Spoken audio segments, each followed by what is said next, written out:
మరి మన ముఖ్యమంత్రి వర్యులు అలాగే తెలుగుదేశం పార్టీ జాతీయ అధ్యక్షులు చంద్రబాబు నాయుడు గారు నియోజకవర్గాల వారీగా మరి రేపు ఈవీఎంల లెక్కింపులో తీసుకోవాల్సిన జాగ్రత్తల గురించి కానీ మరి మొన్న ఎన్నికల్లో జరిగినటువంటి వైఎస్ఆర్ కాంగ్రెస్ పార్టీ చేసినటువంటి ఏ విధమైనటువంటి ఎలక్షన్ జరగకుండా వాళ్ళు చేసినటువంటి మరి ఘోరాలు నేరాలు ఏమనండి వాటి గురించి కానీ మరి రేపు కౌంటింగ్లో మనం అంతా కూడా తీసుకోవాల్సిన జాగ్రత్తలు చూసుకోవడమే కాకుండా ప్రతి నియోజకవర్గంలో ఓటింగ్ సరళి ఎట్లా ఉంది మరి దాని మీద మరి ఒక సమీక్ష నిర్వహించడానికి మరి ఈ రోజు అంతా కూడా అందరినీ కూడా రామంటం జరిగింది. దాంట్లో భాగంగా మరి అన్ని జిల్లాల నుంచి కూడా ఎమ్మెల్యేలు ఇక్కడ రావడం జరిగింది. మరి మొన్న జరిగిన ఎన్నికల్లో మా పశ్చిమ గోదావరితో పాటు రాష్ట్రం అంతా కూడా తెలుగుదేశం పార్టీ ముఖ్యంగా ఇక్కడ ఎమ్మెల్యే ఎంపీ ఎవరనేది కాకుండా చంద్రబాబు నాయుడు గారిని చూసి ఈ రాష్ట్ర ప్రజలందరూ కూడా వన్ సైడ్ అన్నట్టుగా ఓట్లు వేశారన్న వాస్తవాలు ఒక్కొక్కటి కూడా మనకి ఈరోజు తెలుస్తా ఉన్నాయి. తప్పనిసరిగా 125 నుంచి 135 సీట్లతో తెలుగుదేశం పార్టీ అధికారంలోకి వచ్చి చంద్రబాబు నాయుడు గారు మళ్లీ ముఖ్యమంత్రి కావడమే కాకుండా ఈ రాష్ట్రానికి రాబోయే రోజుల్లో ప్రజలంతా ఏదైతే కోరుకుంటా ఉన్నారో పోలవరం కానీ అమరావతి కానీ పరిశ్రమల స్థాపన కానీ వాటి గురించి మరి ఈ చంద్రబాబు నాయుడు గారి మీద పెట్టుకున్న ఆశలన్నీ కూడా ఓట్ల ద్వారా ప్రజలంతా కూడా మరి నిరూపించారని చెప్పి మరి మేమంతా కూడా ఓటింగ్ సరళిలో గమనించాం కాబట్టి గ్రౌండ్ లెవెల్లో మేము ఉన్నాం కాబట్టి 100% కూడా తెలుగుదేశం పార్టీ విజయం కాదు. ఏ విధమైన టెన్షన్ లేదండి. వన్ సైడ్ అని ముందే చెప్పాను. నేను ఇక్కడ ఫలితాలు ఆల్రెడీ డిసైడ్ అయిపోయినాయి, ఈవీఎంలో ఉన్నాయి.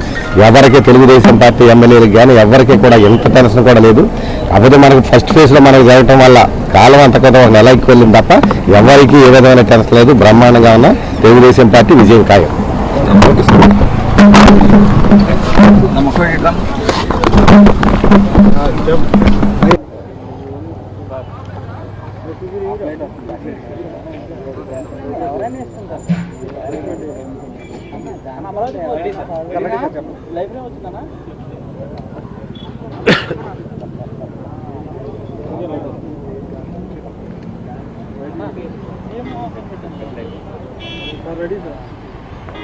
అందరికీ నమస్కారం.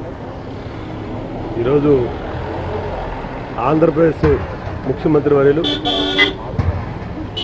నారా చంద్రబాబు నాయుడు గారు ఈ రాష్ట్రంలో నెలకొన్నటువంటి అనిశ్చిత పరిస్థితి ప్రధానంగా ఈ రాష్ట్రంలో ఉన్న ప్రజానీకానికి సాగునీరు కోసం ఈరోజు ఈ రాష్ట్రంలో ఉన్నటువంటి వర్షాభావ పరిస్థితులు, ఆ ప్రాంతంలో ఉన్నటువంటి ప్రజలకి ఏ విధంగా మంచినీళ్ళు అందించాలి, అదేవిధంగా ప్రజానీకానికి ఆందోళన చెందకుండా ప్రభుత్వం ద్వారా ఏ విధంగా సాయం చేయాలనేది చంద్రబాబు నాయుడు గారు సమీక్ష అనేది నిర్వహించడం జరుగుతుంది. మరి ఉన్నటువంటి ఎప్పుడు కూడా తెలుగుదేశం ప్రభుత్వం, తెలుగుదేశం పార్టీ బాధ్యతాయుతమైనటువంటి అధికారంలో ఉన్నా అధికారంలో లేకపోయినా ప్రజల పక్షాన నిలబడి ప్రజల కోసం నిరంతరం కూడా పాటుపడినటువంటి నాయకత్వం తెలుగుదేశం పార్టీలో ఉంది. అందువల్ల ఎక్కడా కూడా మరి తెలుగుదేశం ప్రభుత్వం నారా చంద్రబాబు నాయుడు గారు ఈరోజు ముఖ్యమంత్రిగా ఆయన బాధ్యతల్ని ఎక్కడా విస్మరించకుండా ఉన్నటువంటి పరిస్థితులన్నింటినీ కూడా అధిగమించడం కోసం ప్రజలకు ఇప్పటికే గత 5 సంవత్సరాలు కూడా మేలైనటువంటి పరిపాలన అందించారు. అదేవిధంగా సంక్షేమ పథకాలు అందించారు. ఈనాడు ఎన్నికలకు వెళ్ళినప్పుడు కూడా ఎన్నికల్లోని ప్రజలందరూ కూడా అనేక రకాల ఇబ్బందులు పడినప్పుడు కూడా ఆ ఇబ్బందుల్ని మరి ఎక్కడా కూడా తలెత్తకుండా ప్రజానీకాని కోసం ఎక్కడెక్కడైతే మంచినీళ్ళు తాగడానికి ఎక్కడైతే ఇబ్బందులు ఉన్నాయో, ఏ ప్రాంతంలోని ఏ ప్రాంత అవసరాలు ఏ విధంగా ఉన్నాయో వాటన్నీ కూడా సమీక్షించి మమ్మల్ని కూడా ఎక్కడైతే మేము అభ్యర్థులుగా కానీ ఎమ్మెల్యేలు కానీ ఎవరైతే ఎంపీలుగా ఉన్నారో వారందరినీ కూడా ప్రజల దగ్గరికి వెళ్ళి ప్రజల తాలూకు ఏవైతే అవసరాలు ఉన్నాయో ఆ అవసరాలు కూడా అన్నింటి రకంగా అన్ని విధాలా కూడా మనం ఆదుకోవాలి, ప్రజలకి తోడుగా ఉండాలి, ప్రజలకి చేదోడు వాదోడుగా ఉండాలని చెప్పి మరి ఈరోజు సమీక్ష చేశారు. అదే తెలుగుదేశం పార్టీ తాలూకు ధ్యేయం. అందువల్ల కొన్ని సందర్భాల్లో మరి కొన్ని పార్టీలు ఎటువంటి ఇబ్బందులు ఉన్నా సరే మరి ఎక్కడైనా సరే ఆపద వచ్చినప్పుడు కూడా కనిపించినటువంటి పార్టీలు, కనిపించిన నాయకులు ఈరోజు చంద్రబాబు నాయుడు పైన మరి వివక్ష చూపించే మాటలు మాట్లాడుతున్నారు. చంద్రబాబు నాయుడు ఎప్పుడు కూడా ప్రజల పక్షాన ఉండి ప్రజల కోసం ఎప్పుడు కూడా మరి సేవ చేసుకోవాలి, ప్రజలకి అందరికీ కూడా అండగా ఉండాలి, ప్రజలకు దగ్గరగా ఉండాలనేది తెలుగుదేశం పార్టీ అన్న నందమూరి తారక రామారావు గారు పార్టీ పెట్టినప్పటి నుంచి ఈనాటి వరకు కూడా తెలుగుదేశం పార్టీ ఎప్పుడు కూడా ప్రజల పక్షాన్ని నిలబడి ప్రజల కోసం నిరంతరం పనిచేసిన పార్టీ ప్రభుత్వం కూడా. మేము కూడా సేవాభావంతో ప్రజలకు సేవ చేసుకోవాలి. ప్రజలకు సేవ చేసుకుంటే భగవంతుడు సేవ చేసుకునే విధంగా మమ్మల్ని తెలుగుదేశం పార్టీలో తీర్చిదిద్దారు. అందువల్ల మేమందరం కూడా ప్రజాసేవలోనే నిమగ్నం ఉన్నాం తప్ప రాజకీయాల కోసం, రాజకీయ మనుగడ కోసం ఏనాడు కూడా మేము ఆలోచించలేదు. అందువల్ల తెలుగుదేశం పార్టీ ఎప్పుడూ కూడా ఏ పార్టీ ఏ నాయకుడు ఎన్ని చెప్పినా సరే ప్రజల పక్షానే ఉంటుంది, ప్రజల బదులే ఉంటుంది. ప్రజల యోగక్షేమాలు తెలుసుకుని వాటికి అన్నిటికీ కూడా తీర్చడం కోసం మేము ముందుంటామని చెప్పి ఈ సందర్భంగా తెలియజేస్తా ఉన్నాను.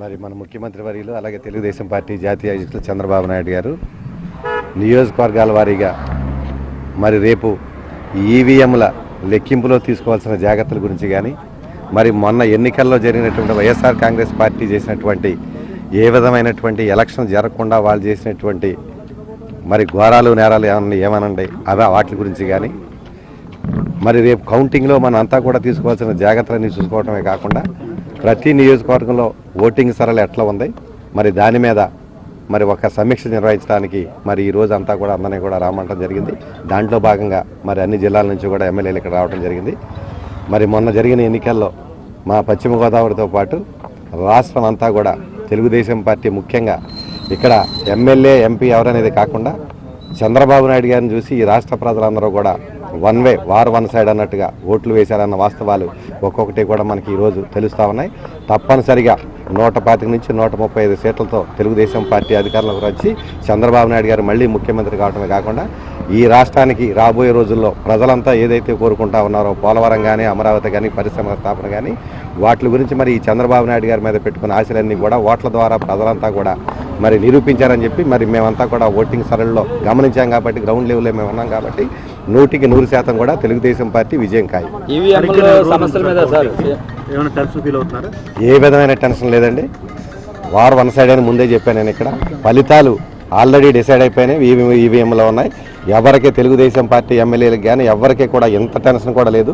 కాకపోతే మనకు ఫస్ట్ ఫేజ్లో మనకు జరగటం వల్ల కాలం అంత కొంత ఒక నెల ఎక్కువ వెళ్ళింది తప్ప ఎవరికి ఏ విధమైన టెన్షన్ లేదు. బ్రహ్మాండంగా ఉన్నాం. తెలుగుదేశం పార్టీ విజయం ఖాయం. ఓకే రామారావు గారు కేబుల్ వేసాను సార్ పైకి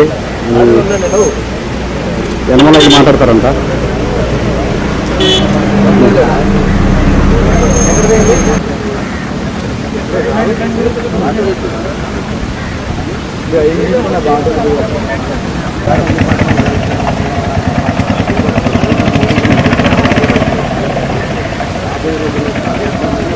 హలో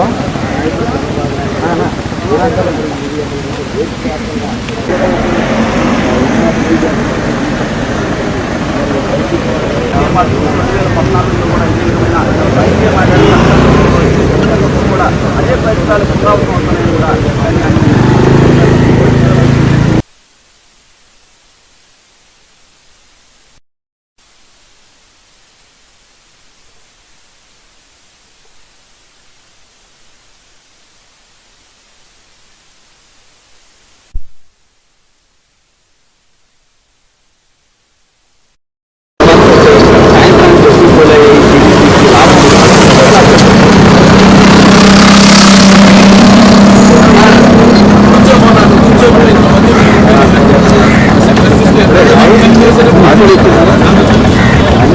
ఇది తీసుకున్న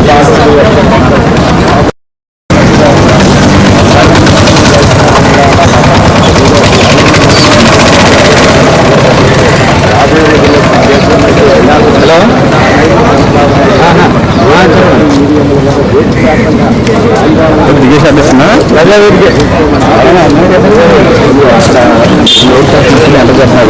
ప్రజావేదిక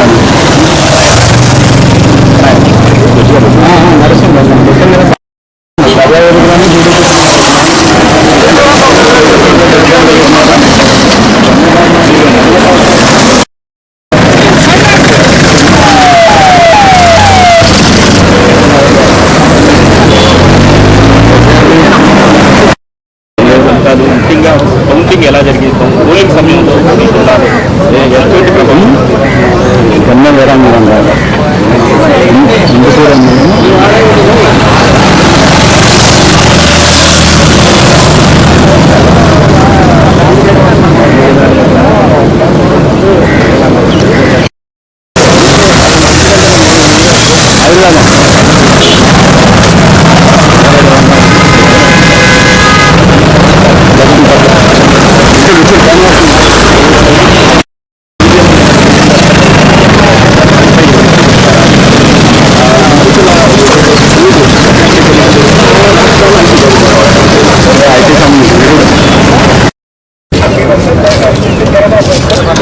పక్కన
ఎన్నికలు మొదలైన వాళ్ళ కంప్లైంట్ పెట్టడం మొదటి ఎన్నికల కమిషన్ మరి స్పందించడం ఇవన్నీ కూడా ఈ రాష్ట్ర ప్రభుత్వానికి చంద్రబాబు నాయుడు గారు ఇక్కడ కూడా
వచ్చిన తర్వాత ఒకసారి చూసాను న్యూస్ ఇస్తే మీకు వెయిట్ వాళ్ళు కదా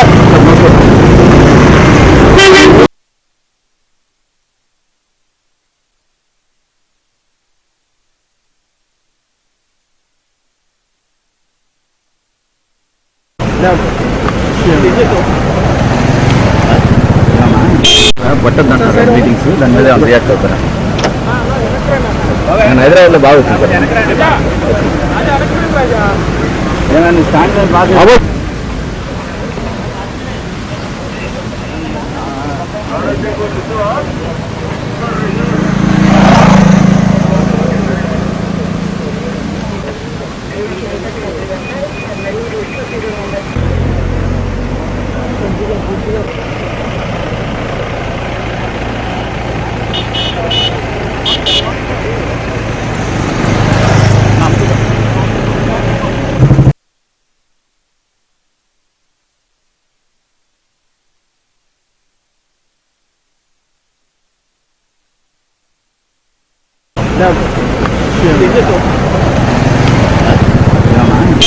పట్టద్దంటారు మీటింగ్స్ దాని మీద రియాక్ట్ అవుతారా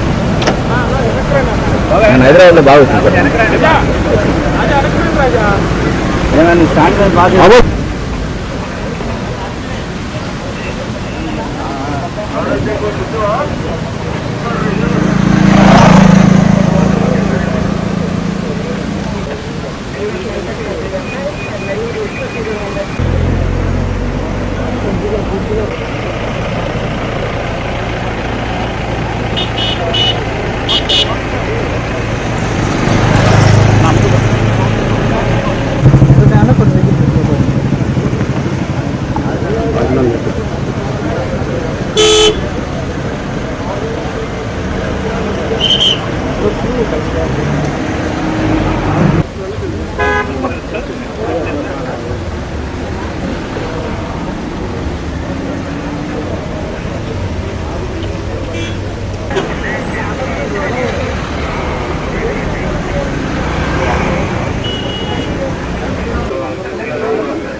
మాట్లాడుతాను అక్కడ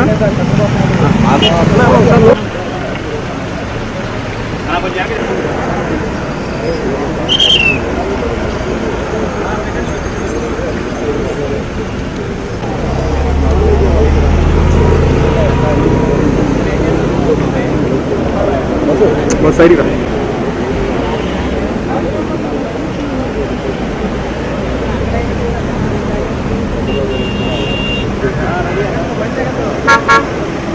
వెనక జడ్జి గారు పెట్టింది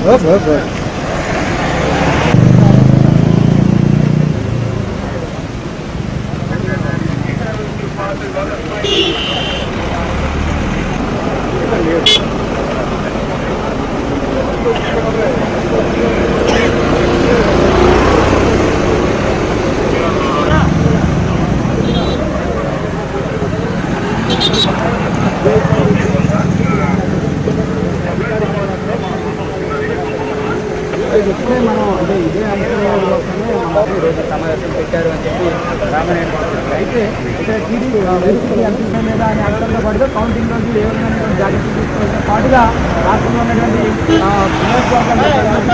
ఇబ్బందులు లోపలికి వచ్చిన తర్వాత సైడ్ చూసిన న్యూస్ ఇస్తే మీకు wait I come back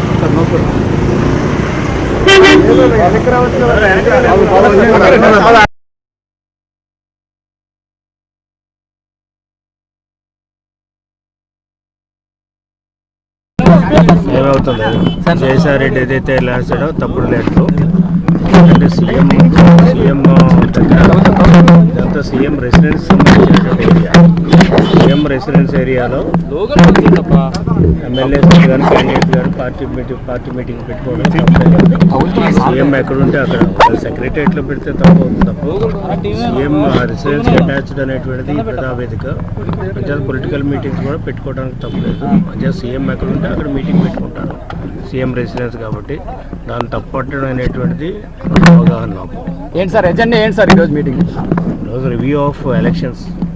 sir నిన్న మీరు సిఎస్ గారి మీద కూడా కొన్ని కామెంట్స్ చేశారు సార్ ఫైనాన్స్ కి సంబంధించి. క్యాబినెట్ డెసిషన్స్ ఎవరు కూడా క్వశ్చన్ చేయడం లేదు. క్యాబినెట్ డెసిషన్స్ క్వశ్చన్ చేయడం లేదు. అందుకే కామెంట్ చేశారు.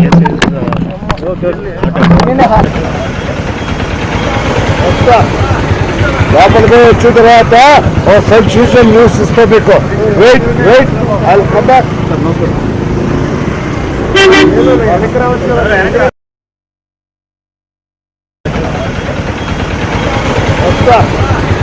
లోపలికి వచ్చిన తర్వాత సైడ్ చూసిన న్యూస్ ఇస్తే మీకు వెయిట్ ఐ కమ్ బ్యాక్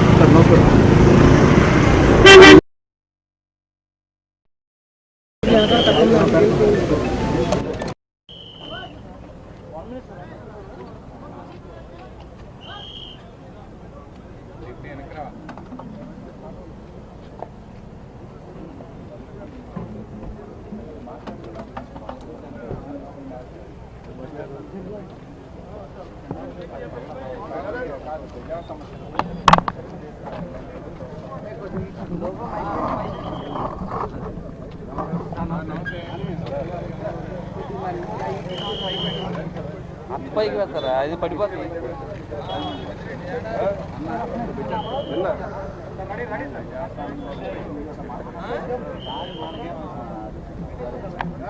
వెళ్తున్నారా? నేను వచ్చేవాడిని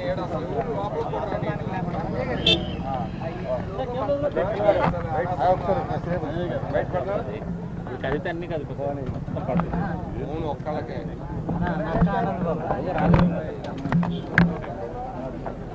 నేను అందుకని ఫోన్ చేసి ఓకేనా?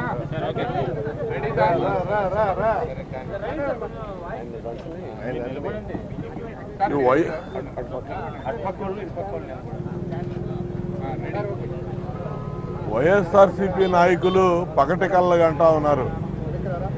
వాళ్ళు వాస్తవాలు గ్రహించి మాట్లాడాల్సిన అవసరం ఉంది. ఈరోజు వాళ్ళు ప్రవర్తిస్తున్నటువంటి ప్రవర్తన చాలా బాధ కలిగిస్తూ ఉంది. ఇలా రాష్ట్ర ముఖ్యమంత్రి చంద్రబాబు నాయుడు గారు అది మర్చిపోతా ఉన్నారు.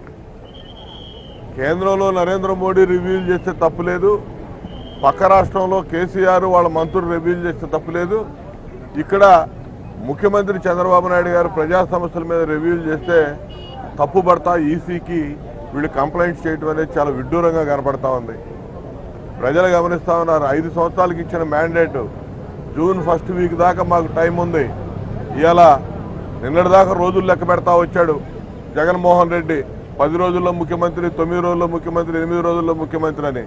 ఎన్నికలు అయిపోయినాయి, ఒక ప్రెస్ మీట్ పెట్టాడు. మళ్ళా మధ్యలో ఒకసారి గవర్నర్ కలిసి వచ్చి మళ్ళీ ఇంతవరకు కనపడలా. ఆ విజయసాయి రెడ్డి A2తో మాట్లాడిస్తా ఉన్నాడు ప్రతి దానికి. ఈ లేఖలు రాయటం, మాట్లాడటం ఇతనికి వీళ్ళకి అలవాటు అయిపోయింది. వాళ్ళు మాట్లాడిన ప్రతిదానికి స్పందించడం ఈసీకి అలవాటు అయిపోయింది. ఇది చాలా విడ్డూరంగా ఉంది. ఎలక్షన్ కమిషన్ ఇప్పటికైనా ఆలోచన చేయాలి. కేంద్ర ఎన్నికల కమిషన్ ఏ విధంగా వ్యవహరిస్తూ ఉందో వాళ్ళు చెప్పినట్టు ఇక్కడ రాష్ట్రంలో ఉన్నటువంటి ఎన్నికల కమిషన్ కూడా మరి ప్రతిదానికి కూడా వెంటనే స్పందించటం. విజయసాయి రెడ్డి లేఖ రాస్తే ఎలక్షన్ కమిషన్ స్పందించటం ఇవాళ హక్కు. ఇవాళ మనకున్నటువంటి హక్కు ముఖ్యమంత్రిగా, ఇవాళ ఒక ప్రజానాయకుడిగా, ప్రజలు ఎన్నిక చేసుకున్నటువంటి ముఖ్యమంత్రిగా ఇవాళ వేసవి ఎద్దడుంది. అనేక ఇబ్బందులు పడతా ఉన్నారు ప్రజలు. ఇంకా అనేక సమస్యలు ఉన్నాయి. నెల రోజుల పైన రిజల్ట్ రావడానికి టైం ఉంది. ఇవాళ ముఖ్యమంత్రి సమీక్షిస్తే తప్పేంటి? ఇవాళ మేమందరం ఎమ్మెల్యేలుగా, మంత్రులుగా ఉన్నాం. మమ్మల్ని పిలిచి సమీక్ష చేస్తే తప్పేంటి? ఖచ్చితంగా సమీక్ష చేయడంలో ఎటువంటి తప్పు లేదు. దీన్ని తప్పు పట్టాల్సిన అవసరం ఎవరికీ లేదు. వీళ్ళు ముందు వాస్తవాలకు దగ్గరగా ముందు ఆలోచన చేయాలి. వాస్తవాలకు దూరంగా ఆలోచన చేస్తూ ఉన్నారు. ఈ పగటి కళలు మానుకోవాలి. ముఖ్యమంత్రి యోగం అనేది ఈ జీవితంలో జగన్మోహన్ రెడ్డికి ఉండదు. అది పగటి కళగానే మిగిలిపోతుందని చెప్పి తెలియజేస్తున్నాను. ఖచ్చితంగా తెలుగుదేశం పార్టీ ఇలా అత్యధిక స్థానాల్లో విజయం సాధించబోతా ఉందని చెప్పి అన్ని సర్వేలు చెప్తా ఉంది. కానీ కేంద్ర ప్రభుత్వానికి సంబంధించినటువంటి నరేంద్ర మోడీ మాత్రం కేంద్ర స్థాయిలో మరి ఇక్కడ తెలుగుదేశం ఓడిపోతుందని చూపించుకోవడం కోసం నకిలీ సర్వేలు ఇవాళ సోషల్ మీడియాలో హల్చల్ చేపిస్తూ ఉన్నారు. నకిలీ సర్వేలు ఎందుకు పెడతా ఉన్నారంటే ఇవాళ ఆంధ్రప్రదేశ్ రాష్ట్రంలో తెలుగుదేశం పార్టీ ఓటమి దిశగా ఉందని చెప్పుకోవడానికి ప్రయత్నం. చంద్రబాబు నాయుడు గారు దేశ స్థాయిలో ఇవాళ కేంద్ర ప్రభుత్వం యొక్క దుశ్చర్యలను ఎండగడతా ఇవాళ పోరాటం చేస్తూ ఉన్నాడు. అన్ని రాష్ట్రాలు పర్యటిస్తూ ఉన్నాడు. అటువంటి పరిస్థితుల్లో మమ్మల్ని ఏదో మోరల్గా వీక్ చేయాలని చెప్పే ప్రయత్నం ఇవాళ కేంద్రంలో కోట్లాది రూపాయలు, 100 కోట్లు ఖర్చు పెట్టి నకిలీ సర్వేల్ని విడుదల చేసి ఇవాళ ఏదో ప్రజలకు చూపించాలని ప్రయత్నం చేస్తూ ఉన్నారు. కానీ 100కి 100%, 100కి 1000% తెలుగుదేశం పార్టీ ఈ రాష్ట్రంలో మళ్ళా అధికారానికి రాబోతా ఉంది. ముఖ్యమంత్రిగా చంద్రబాబు నాయుడు గారు మళ్ళా మే నెల చివరిలో మహానాడు ఆ మధ్యలో మళ్ళా ప్రమాణ స్వీకారం కూడా చేయబోతా ఉన్నాడు. అది గుర్తుపెట్టుకోవాలి. ఆ తర్వాత ఎటు వెళ్ళిపోతారో కూడా తెలియదు. ఇంతవరకు వాళ్ళ అడ్రస్ ఏంటో కూడా తెలియదు. వాళ్ళకి ఓట్లు ఉన్నాయో లేవో తెలియదు. ఇక్కడ వాళ్ళ తరఫున మాట్లాడుతున్నటువంటి వ్యక్తులకి హైదరాబాద్లో కూర్చొని కుట్రలు పన్నుతూ ఉన్నారు. లోటస్ పాండ్ కేంద్రంగా ఎన్నికలు అయిన తర్వాత రాష్ట్రం వదిలిపెట్టి సాయంత్రం 5 గంటలకల్లా హైదరాబాద్లో ఉన్నటువంటి నాయకుడు జగన్మోహన్ రెడ్డి 8 గంటలకు ప్రెస్ మీట్ పెట్టాడు. అక్కడ ఇంకా ఎన్నికల ప్రక్రియ సాగుతానే ఉంది. ఎన్నికల ప్రక్రియ ముగియక ముందే ప్రెస్ మీట్ పెట్టి నేను ముఖ్యమంత్రి అవుతాను, అత్యధిక సీట్లు గెలవబోతా ఉన్నామని చెప్పాడు. ఈ రోజు వరకు మళ్ళీ ఈ రాష్ట్రంలోకి రాలా. ఇటువంటి నాయకులు ఈ రాష్ట్రంలో అధికారం కావాలని చెప్పి కలలుగంటం విడ్డూరంగా ఉంది. ఇది ప్రజలు ముందే గ్రహించారు. ఓటు సైలెంట్గా స్పష్టంగా ఎన్ని కష్టాలు ఎలక్షన్ కమిషన్ ఎన్ని కష్టాలు పెట్టినా కూడా ఓర్చుకొని ఓపికగా సహనంగా ఓటు చేశారు తెలుగుదేశం పార్టీకి. అది గుర్తెరగాలి. అంతేగాని ఇలా ప్రజలకు ఉన్నటువంటి ఇబ్బందులు మేము పరిష్కరించే విధానంలో చర్చించుకోవడం తప్పు కాదు. దీన్ని ఖచ్చితంగా ప్రజాస్వామికవాదులుగా మేము చేసేది 100కి 100% సమర్థించుకుంటా ఉన్నాం. మీరు ఇప్పటికైనా మానుకోవాలి అవాకులు చవాకులు మాట్లాడటం. వీళ్ళు చేసిన ప్రతి కంప్లైంట్ కూడా చర్య తీసుకోవటం, దాని మీద స్పందించడం కూడా ఎలక్షన్ కమిషన్ మానుకోవాలని చెప్పి నేను హితవు పలుకుతా ఉన్నా. సార్ ఎలక్షన్ కమిషన్ కూడా అదే అంటారు సార్. వైసీపీ వాళ్ళు మన కంప్లైంట్ ఇచ్చారు. మేము రివ్యూల మీద ఎక్కడ అడగలేదు సీఎం గారిని కానీ సిఎస్ని కానీ. ఊరికే టీడీపీ వాళ్ళు మా మీద అనవసరంగా రాద్ధాంతం చేస్తున్నారని ఈసీ వాళ్ళు అంటారు. ఇప్పుడు వాళ్ళు ఇచ్చిన కంప్లైంట్ మీద ప్రతి దానికి కూడా చర్యలు తీసుకున్నారు. కలెక్టర్లు మార్చారు, ఎస్పీలు మార్చారు, రకరకాల ఇంటెలిజెన్స్ ఏడీజీని మార్చారు. మనం ఇచ్చినటువంటి కంప్లైంట్, మేము ఇచ్చిన కంప్లైంట్ Form 7 మీద వాళ్ళు బోగస్ ఓట్లు అనే పేరు మీద మా ఓట్లు తొలగిస్తున్నారని చెప్పి కంప్లైంట్ ఇచ్చి కేసులు పెట్టి ఐపీ అడ్రస్లు అడిగితే ఇంతవరకు ఇవ్వాల ఎలక్షన్ కమిషన్. అక్కడే అర్థమవుతా ఉంది ఎలక్షన్ కమిషన్ ఐపీ అడ్రస్లు ఇవ్వలేమని చెప్పి వారు రిప్లై ఇచ్చినటువంటి పరిస్థితి. అక్కడే ఏకపక్షంగా వ్యవహరిస్తుంది, వాళ్ళకి సపోర్ట్గా వ్యవహరిస్తుంది అనే దానికి నిదర్శనంగా అది కనపడతా ఉంది. ఎలక్షన్ కమిషన్ స్పష్టంగా ఏకపక్షంగా తెలుగుదేశం పార్టీకి వ్యతిరేకంగా పనిచేస్తూ ఉంది. సడన్ గా ఈ పోలింగ్ ఈ మీటింగ్ ఎజెండా ఎందుకు మారింది సార్? ఇప్పుడు ఇంతకు ముందు వరకు కూడా పోలింగ్ మేము ఇప్పుడు తెలుగుదేశం పార్టీ ఇవాళ ఏర్పడి 37 సంవత్సరాలు అవుతా ఉంది. 37 ఏళ్లలో 20 ఏళ్ళు అధికారంలో ఉన్నాం, 17 సంవత్సరాలు అపోజిషన్లో ఉన్నాం. అపోజిషన్లో ఉన్న అధికారంలో ఉన్న నిత్యం ప్రజా సమస్యల మీద ఎప్పటికప్పుడు సమీక్షించుకుంటూ ముందుకు పోవడం చంద్రబాబు నాయుడు గారికి అది ఉన్నటువంటి అలవాటు. దానిలో భాగంగానే ఇవాళ మేము రివ్యూ చేసుకుంటా ఉన్నాం. అంతేగాని ఇవాళ ప్రజలకు ఉన్నటువంటి కష్టాలు సుఖాలు వీటన్నిటి కూడా వేసవికాలం ఇవాళ చాలా ఇబ్బందులు పడుతూ ఉన్నారు ప్రజలు. ఇవన్నీ కూడా తీర్చాల్సిన అవసరం ఉంది. వీటి మీద రివ్యూ చేసుకుంటా ఉన్నాం. ఎక్కువ మాటలు అక్కర్లే. రాబోయేది ఒక సునామీ. 1994లో వచ్చిన సునామీలో కాంగ్రెస్ మట్టి కొట్టుకుపోయింది ఈ రాష్ట్రంలో. 224 సీట్లతో ఆ రోజున అధికారంలోకి వచ్చాం. ఇవాళ ఢిల్లీలో మోడీ పతనం తథ్యం, ఆంధ్రప్రదేశ్లో చంద్రబాబు గారి విజయం తథ్యం. ఇవాళ ఎన్ని అక్రమాలు ఎన్ని కుట్రలు చేసినా ఇవాళ ఫలితాలు వారికి ఏమాత్రం అనుకూలంగా లేవు. ఇవాళ కష్టాల్లో ఉన్న ఆంధ్రప్రదేశ్ని ఆదుకోవడం కోసం చంద్రబాబు గారే దిక్కని ప్రజలు భావించారు. ఈ సునామీలో విజయం సాధించబోతున్నాం. మేము ఒకటే చెబుతున్నాం, ఎలక్షన్ కమిషన్ నిష్పక్షపాతంగా లేదు లేదు లేదు, వారు ఏకపక్షంగా వ్యవహరిస్తున్నారు. ఇవాళ సిఎస్ తెలంగాణ సిఎస్ అక్కడ అటెండ్ అయ్యి రివ్యూలు చేస్తూ ఉంటే ఆంధ్రప్రదేశ్ సిఎస్ ఎందుకు రావటం లేదు? ఇవాళ ఎందుకు నియమించారు? ఒక కేసులో దోషిగా ఉన్న సిఎస్ని ఏ విధంగా ఏకపక్షంగా మీరు నిర్ణయించారు? ఇవన్నీ మీ కుట్రలో భాగం కాదా? ఇవాళ 2000 కోట్ల రూపాయలు పాపం కేసీఆర్ గారు మోడీ గారి సహకారంతో జగన్మోహన్ రెడ్డి గారికి పంపించారు ఆంధ్రప్రదేశ్లో చంద్రబాబు గారిని ఓడించడం కోసం. 2000 కోట్లు సముద్రంలో పోసిన పన్నీరే. డిపాజిట్లు కూడా రావు చాలా చోట్ల. మీరే చూస్తారు 23వ తారీఖు వచ్చే ఒక ఫలితాలు చూసిన తర్వాత దిమ్మ జరగటం. జగన్మోహన్ రెడ్డి గారు రాజమండ్రి సెంట్రల్ జైలుకి రావడం రెండు కూడా ఖాయమని తెలియజేస్తా ఉన్నారు. పిలిచారు, నేను రాలేను అని చెప్పి అసక్తి చెప్పారు. ఎస్